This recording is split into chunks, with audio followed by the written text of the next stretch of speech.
Thank you so much for staying tuned. If you just joined us, this is TMI Sunday's edition. Judging us right now in the studio is a vibrant youth, a political analyst, a politician, political affairs commentator. Join me to welcome Esosa Morgie.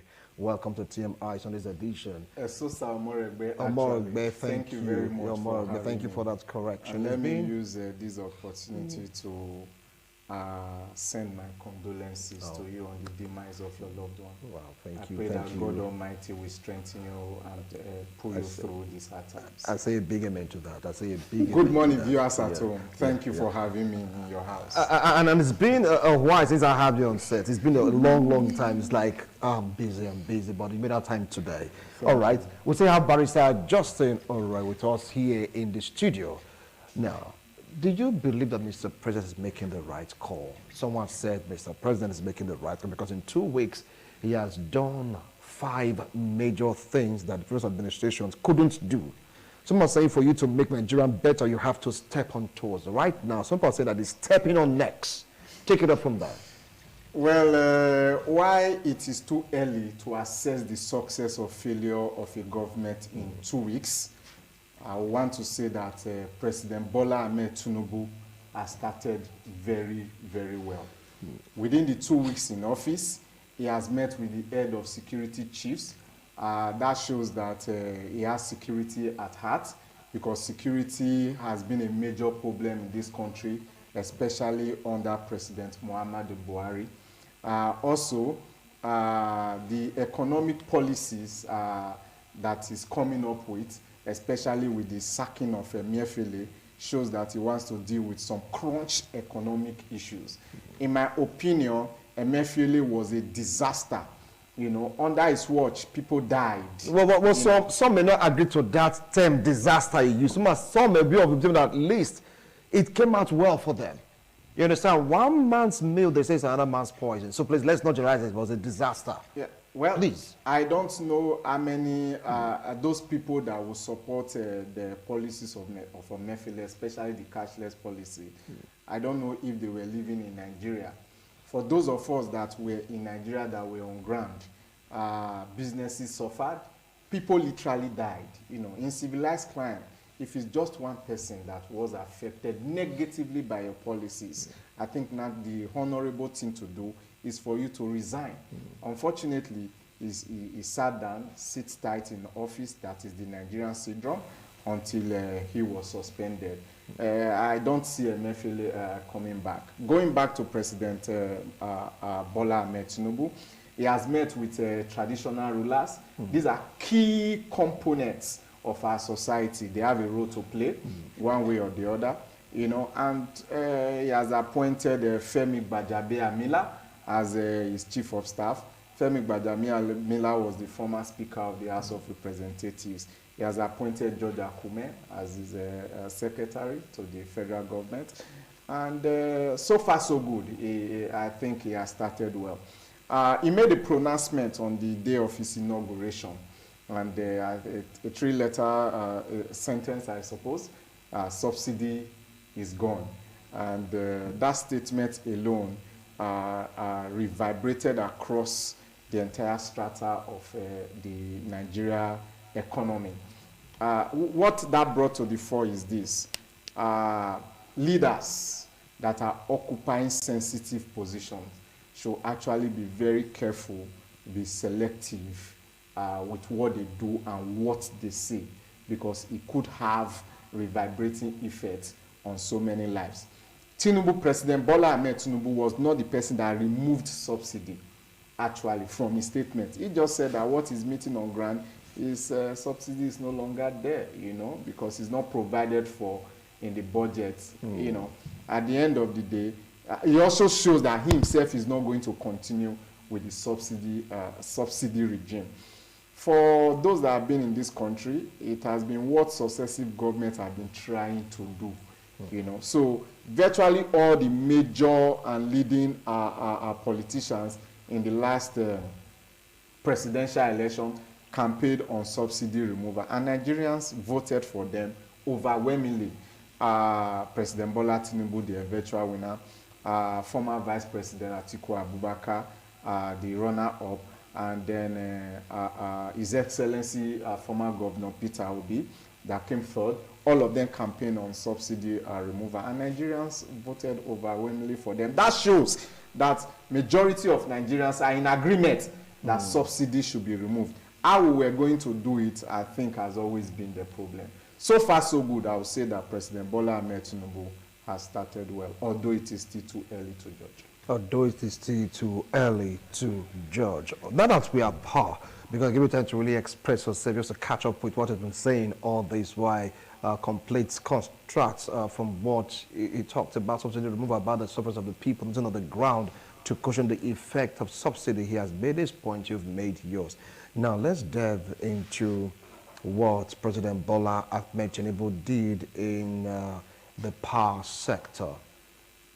He signed the bill and made it a law that enables anyone, private individuals, company, to one, generate, transmit, unlike what it used to be, power to the people. Someone said that this is very, very commendable. I want to start off with you, Barrister Justin. What do you feel about this move? Well, if my record says me, I think it was President Muhammadu Buhari has signed that into law. No, he didn't. He didn't do it because some people that maybe some cabal prevented him from doing it. Okay, because Yes. I knew that bill. It was a bill there, yes. Before he Yes. towards the end of his. But he never assented to He it. didn't assent to it. No. Well, that's unfortunate because it would have made a landmark signature or sign an act of landmark impact on Nigerians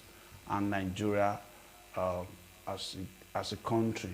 You know, coming back to what my friend said, APC generally is a party synonymous with, I want to use this word, disaster. But I cautioned him from the so I want please. to use, okay, now let me the president disagree to that word I you want use to it. use this word. Okay. Now since we are not allowing us to use the word, APC in Nigeria is synonymous with woes, tears, sorrow, You're going to react to that. and weeping. If you look at the 8 years of President Muhammadu Buhari, sorry, with due respect to him, it's like 8 years of locust. He took us from top to bottom, like he said. So when he was just saying APC, the subsidy, the government that saw ahead said we will remove subsidy. We have removed subsidy. Fuel from, I think, 87 or 97 naira to 120 or 140. I can't remember the exact, but it was not over 100, not up to 150 naira. As at then, in 2012, the same Bola Ahmed Tinubu, Muhammadu Buhari, held Nigeria by the jugular, called President Jonathan, all sorts of unprintable names. The same person Buhari paid billions and trillions of naira to in subsidy. Buhari said categorically that subsidy is a scam. He paid subsidy for 8 years. He even paid to June. That's what he told us. Now, Bola Ahmed Tinubu that accused Jonathan of fraud. Subsidy is not in existence. It's when the one way or the other they used to. You are not saying subsidy is gone. Buhari said subsidy stays to he paid to June. You say it is not in the budget or appropriation act. It's not there, so it's gone. Then NNPC came, no, we'll be paying subsidy. Actually, we're paying on behalf of the government from money made from various business. We also do like that. Who do we believe? This is one party, 3 different situations, 3 different statements. And it is trite that nobody that is worth his or her honor to say, I would say A in the morning, B in the afternoon, C in the evening. You are probate and reprobate or speak from both sides of your mouth and you want us to take you seriously? Coming to the issue of the appointment he made, those are his loyalists. They are his loyalists. Those are the person within his cabal. They were with due respect to them, they were not persons that were chosen out of proper evaluation. Because I know you, I know him. But Abela is his boy. He contributed immensely to make him a speaker. Yes, it's in the obvious. Same applies to Akume. But there are reports that right now he's cutting across party line to get Now, some people involved in Nigeria. let me tell you, cutting across party line, those that is meeting him every now and then, we know what they did in the last election. I'll come back to you. Just hold We on. know what they did in the last Come back. Before we go to the rest of allegations and no, suspicions. there's no allegation. I'm a lawyer. I know. I'm a lawyer. I've practiced law for decades. I will come back to you. Just hold on. When I talk with facts and figures. Okay, I will come back to you. As a lawyer, I don't talk because we know what they did, and it's in the public domain. I will come back to you. I'll come back to you. You heard what they said. They said the partisan moves to war, suffering, low cost. I love him because you are here. I told you that you're going to react to that. And of course, some other things that he talked about. You know, say zooming in on power. Take it up from there. First and foremost, for anybody, especially one that is learned, to generalize a political party as a party of war, I think that person is swimming in ignorance, unfortunately. How? You talked about the episode of Buhari. Talk about what Nigerians went through. I still have the floor. Go ahead. President Muhammadu Buhari is not synonymous to APC. He was elected under the platform of the APC. And you should know that the APC came on board as amalgamation of different political parties. Buhari came from CPC. Bola Ahmed Tinubu, now the incumbent president, and some of his loyalists came from the ACN. And they were also a breakaway part of the PDP and so many, including the ANPP and many other political parties. So to generalize that the APC is synonymous with disaster, I don't know that. That is not correct, you know, because there are some very good heads in APC. I know that, I've said this on air before, that if President Muhammadu Buhari had contested and won under, let's say, Labour Party, under, let's say, PDP, whatever his performance was would have still been the same, because that is him. Now, let us be realistic. My brother here, whatever he is, his character, his personality will reflect in whatever appointment that is given. For instance, if he's the governor of Edo State, whatever it is, his sentiment, whether it is coming under ACN, whatever political party, it will reflect. Let's take Peter Obi, for example. Peter Obi he contested under ABGA in the very first place. He contested under ABGA, and that was where he ruled as the governor of Anambra State. Not only that, he was a running mate to former Vice President Atiku under PDP. The point before he contested under Labour, the point I'm trying to make is whatever is perceived of Peter Obi, that is his personality. It will come up in any platform that is offered, you know, to express himself. So I just want to make that clear. The APC, political parties generally in Nigeria are a vehicle to power. And once you are able to ride on that vehicle and you get to wherever destination you want to be, then you cannot express yourself. For instance, I will take former Governor Adams Aliu Oshomole as an example. He wanted to contest under Labour as at that time, but he was not given the platform. He tried the NPP, PDP, before coming to, I think, the ACD then, you know, and then he was not given the platform. He expressed himself, he won. And based on who he is, he did what he was able to do. So what I'm trying to say... Are you not dissociating former President Muhammadu Buhari from the APC? No, I said it that President Muhammadu Buhari is not synonymous. Former president. He's not, former President Muhammad. He's not synonymous. He's not APC. That is, he's not APC personified. He's not the owner of APC.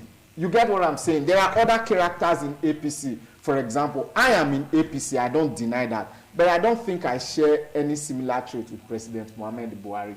If I were the president, excuse me, please, I allowed you to have the floor. If I'm the president of the Federal Republic of Nigeria, I don't think I will allow my people to be killed without doing anything. I believe President Buhari made some mistakes, whether he was aware, whether it was mistake or this thing. It wasn't a party policy. And at the end of the day, President Buhari also left 1 or 2 legacies.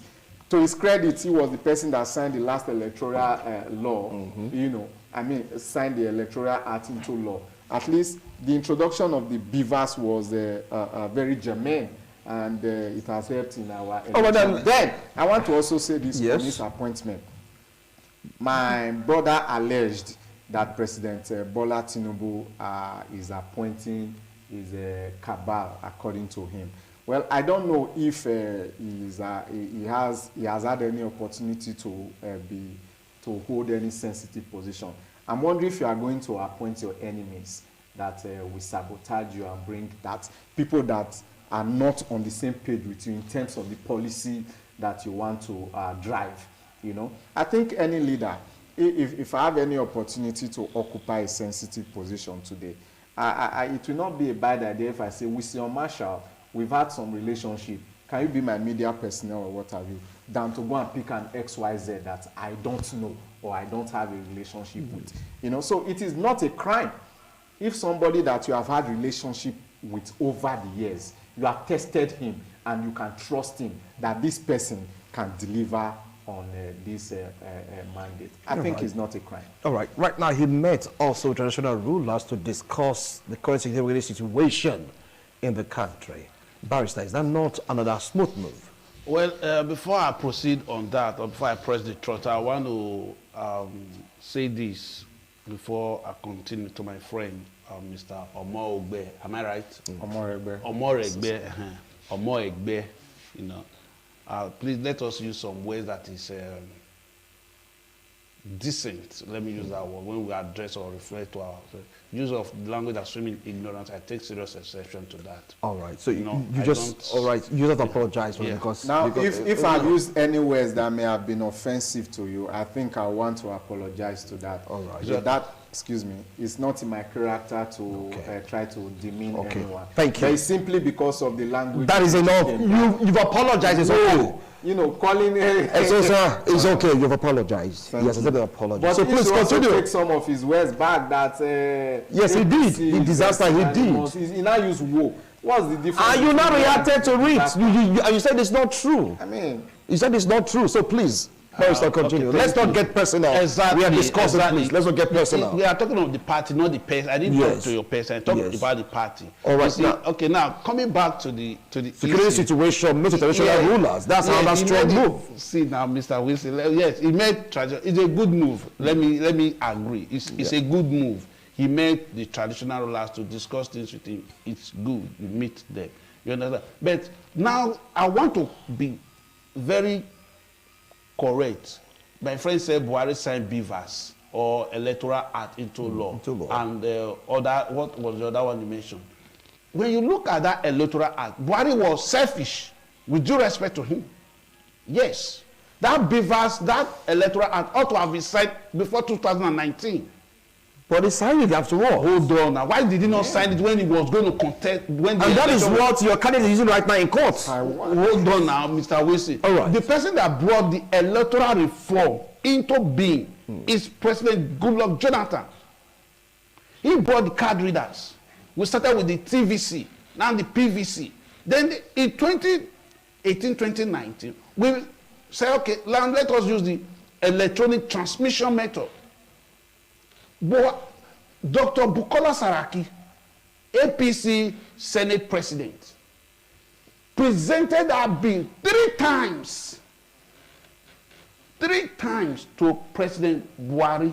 He refused to assent to it. The records are there. But still later he did. When he now knew that it will not affect him, he's not going to be a part of that party or the contestant, he now signed. All right. Now, he did that, fine. But to now say you disassociate Buhari from APC, come on now. Buhari, he was president and he was the leader of APC. So you can't talk of APC and not talk of the president. So his action, it was the action of APC. You can't separate them. All right. So you can't tell me that if there's anything Buhari did that positively affected any Nigerian, that transformed Nigerian economy from where he met it. Is it the dollar? Is it the security? Is it the food? What did APC do to Nigeria in 8 years? Okay, right now, let's leave former President Buhari out of this equation. Let's focus on Tinubu. Okay, please. now please let's focus on Tinubu right now, because that's what we're talking about. 2 weeks in office. 2 weeks in office, like my friend has said, yes. 2 weeks in office is not enough to assess him. It's not enough. With the moves they made right now, he made, like I said he appointed his loyalists to the office of Chief of Staff and Secretary to the government. He has fired or suspended the CBN governor without allowing him to finish his tenure in office. And he didn't even consult. So this is a sign of dictatorship. This dictatorial tendency. And the National Assembly is just there, sitting aloof. You understand? So there must be checks and balances. This is democracy, for crying out loud. And his tenure, I think his tenure would have ended by now, or just some few weeks from now. His tenure will end. Why not allow him to finish his tenure? Now, whatever question you have for him, go and let him answer his question. And perhaps even like that, the CBN governor doesn't have immunity in office. So you can call him for, if you have any question, why are these things like this? Let him offer his explanation, not being ferried away like one of those goods you move from one point to another. No, these are signs of dictatorship. He should follow due process. He says he's a Democrat, so do it democratically. I will follow you. At least you are the president for the now, until otherwise said by the court. That's it. So follow the laid down rules. In law, we say that's condition precedent. Anything you do without following the condition precedent is null and void, no matter how well you do it. It's like building a castle in the air or building a house without a foundation. So let him follow it properly, because all others are coming. You say he has done well. Fine. Where? Is it the subsidy remover? Do you know how much from here now to Ring Road? What about the power? The bill about electricity. The bill of the power sector, decentralizing it or making states to have the power to generate and distribute is a good one.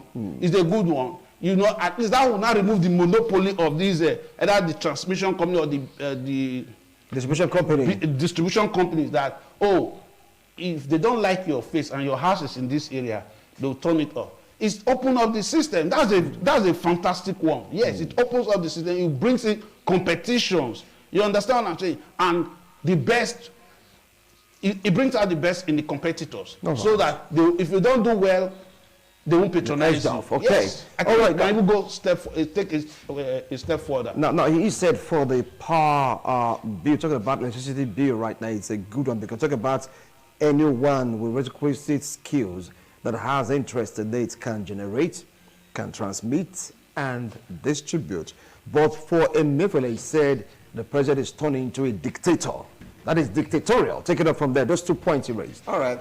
For the power sector, like I said, everything President Bola Ahmed Tinubu has done so far has been on point. And I still put that caveat that though it's too early. But so far, so good. And that includes the what is done in the power sector. One of the problems that we have in this country is the over-centralization of power, or over-concentration of power in the federal government. And that includes the power sector. So decentralizing, as it were, the issue of power, I think is a very good move that he has done. And I don't think even his harshest critic, like my brother, at least has commended President Bola Ahmed Tinubu. On the issue of Emefiele, if I were President Bola Ahmed Tinubu, I will fire Emefiele within the first minute of my being president. That he waited for some few days is even credit to him. I believe he was consulting, trying to know what to do. Simply because of this, I will repeat, except people were not, the people that are faulting the sacking of Emefiele, except they were not in Nigeria as at the time the harshest of policy. In short, in my lifespan, I'm over 40 years now. In my lifespan, as far as I can remember, in my adulthood, let me say that, because I wouldn't know what may have happened to me, you know, as a child. I think that is the harshest economic policy that I've seen in all of my life. That you will have money in your account, you cannot access it. I'm not in government employed, I will be waiting for salary at the end of the month. Even those that were in government employed, they couldn't even access their money. I do business, you know. I couldn't get enough money because there were limitations to what you can withdraw. Even when you get there, you won't even find the money. We are buying money in this country, for heaven's sake. You know, money was not in circulation. People were dying. You know, I remember I met somebody at the bank. That person came with the last money, kobo. Beautiful person became a beggar. I don't have anything to go, and there was no money. I got to the bank one day. They said we are only giving 3K, 3,000 naira, and I have a baby, for heaven's sake. You know how much is a can of naan and what have you? And you know, people will be sick. I mean, people were literally dying and dropping dead like fowl. Until Nigerians have to take to the streets. You know, they didn't drop dead like fowl. Please stop. People, the word collusion is like getting out of hand. Please, let's be guarded. Okay. They were suffering, yes. Yeah, there were some that people were dying. If not dropping dead like five. They didn't drop it like flies or fowl. Please. Some people were dying. Some died. Yeah, some died. As a result of I'm coming. And they said APC government. I'm coming. Yes. I'm coming. As a result of Emefiele's policies. They said it's APC government. Is it not the same? Why are they now also crying that APC sacked the person that brought, you know, the suffering on Nigerians? When Nigerians took to the street, I don't know the economic damages, you understand, that was done by reason of that protest. I know that somebody also was killed by the CBN, one of the protesters and what have you. So, I mean, Emefiele and those that were responsible... But the CBN security outfit to protect the structure. Let's put this right, please. Of course. But then, what I'm trying to say is this. You can't put something on nothing. Those people came to the street because of the harshness of the economic policy. So, every other thing that happened as a result of that economic policy, I think Emefiele should be brought to book. Everybody that died, everybody that their businesses collapsed, whatever was the resultant effect of that Naira crunch policy, Emefiele should be made to answer. Not just in the court of law, but in the court of public opinion as well. You know, I speak for, I may not have the capacity to speak for all Nigerians, but for those that were under my care, including myself and those that I see, Emefiele did not cover himself with glory. And he deserves more than what he's getting now. In short, he should be prosecuted and he should be made to face the music. All right, now over to you now. President Bola Ahmed Tinubu will be addressing the nation tomorrow, maybe tomorrow or subsequently. Now, what aspect do you think he should check to really make his foundation solid? Because according to what you said, yes, some moves are great moves. And so people attested to that. Look, opening up the border, the legislative bill that was signed into law, and of course the arrest of Emefiele, many persons are beginning to commend his moves. So what next, if you really want to advise him, do you think he should do? Well, if I were advise him, you see, I would advise him to consult. Consult? Yes, consult before you take any action. When we're much younger as an undergraduate, before we go on any form of aluta, there are the 3 C's. You consult, you consolidate, then you confront. So you coming out want to make a spin statement as a president. Your words, if not law, is next to law. And it's, those three words, subsidy is gone. The effect is still what we are feeling today. Automatically, fuel from 195, 200, 205 rose to 520. So we're selling 600, some areas 700.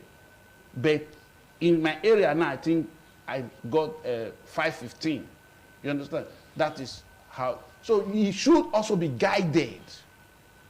You are no more contesting now, at least for the time being. You are the president. So your words should be precious. You don't, sorry I want to use the word, you don't talk anyhow again. You don't talk anyhow, because anything you say, it happens. Let me say so. Anything you say, people take it, interpret it one way or the other. Subsidy is gone 3 ways.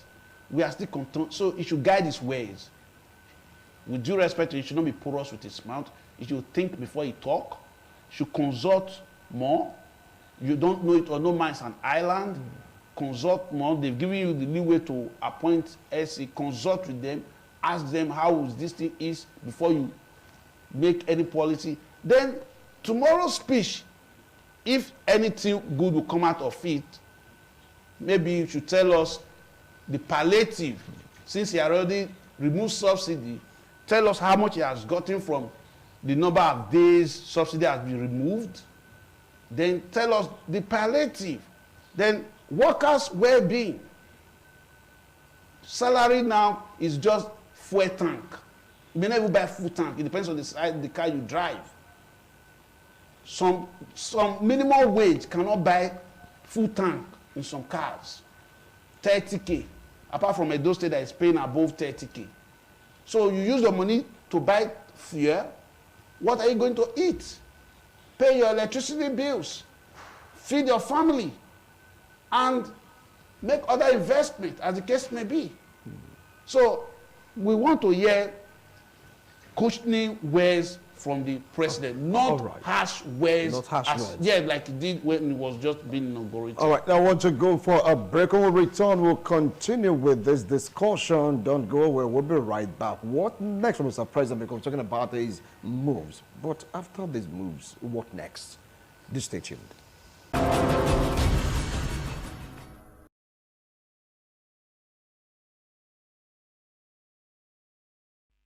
Thank you so much for staying tuned. If you just joined us, this is TMI Sunday's edition, and we're taking a look at President Bola Ahmed Tinubu's 2 weeks in office, State of the Nation.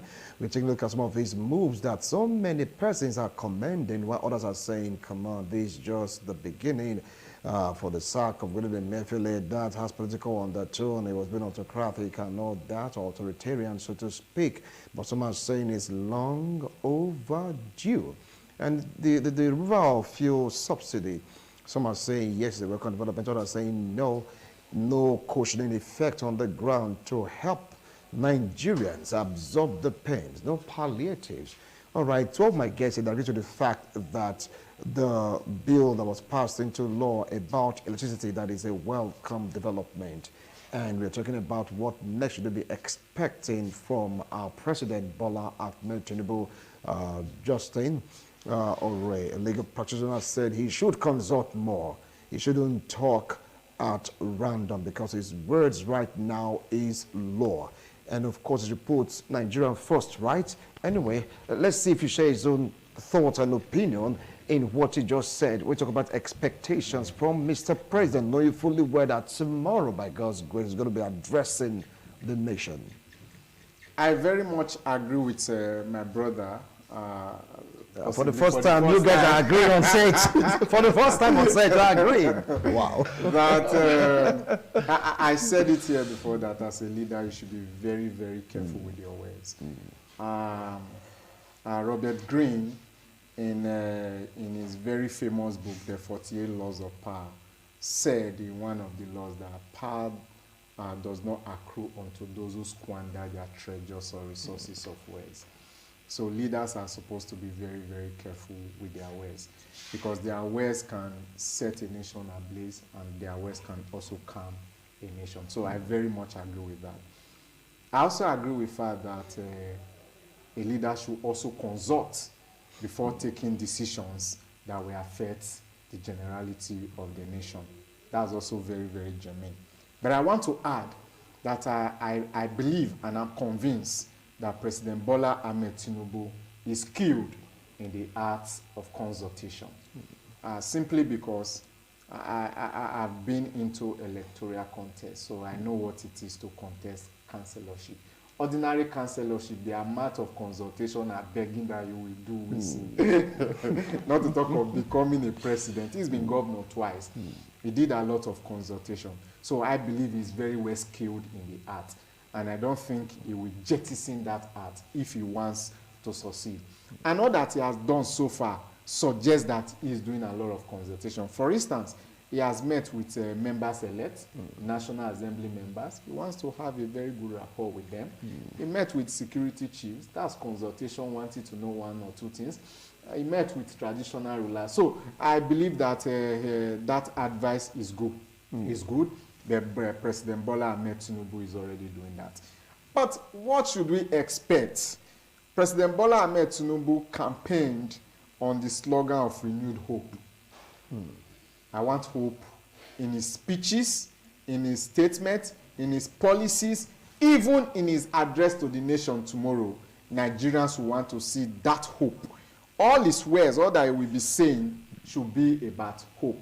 Because there's a lot of distrust in the society as at the moment. While we were reading the news, we saw that a lot of persons have been killed. We expect that in some places, we expect that the issue of security should be tackled. There should be hope in the area of security. There should be hope in the area of the economy.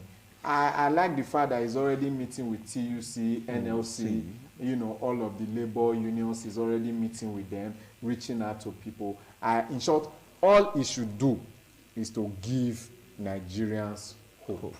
All right. Now, before I call it a wrap on this show, he did something also from where you came from, judiciary.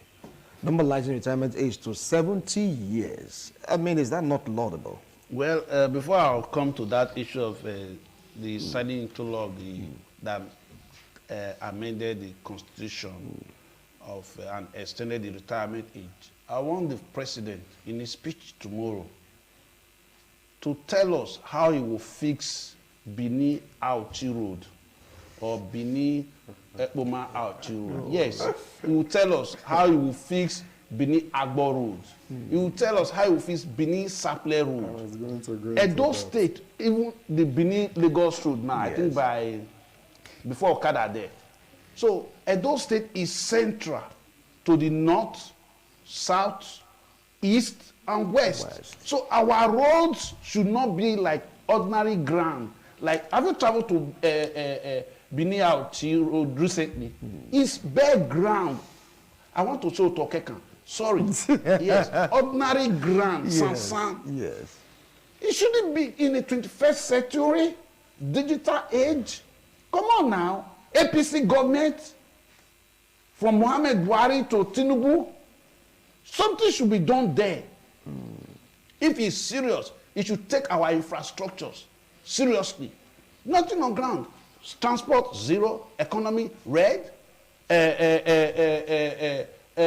Security, red. Benue State is still crying. We just saw Plateau State. Even in Edo State, Abomere and some communities, you don't go to farm. Currently, no tomatoes in the market. They should work on all these things. Government, agriculture. Government is not play. I want government. You give us hope. Hope delayed is hope despair. We want to see it in reality, not promising, like Buhari did before. And now this one has come. Like Wike said, what is there to continue? Is that what you want to do to us? It should do something reasonable. Now, coming to the act that he just signed, it's a welcome development. Yes, it's a welcome development. It concerns you right now. No.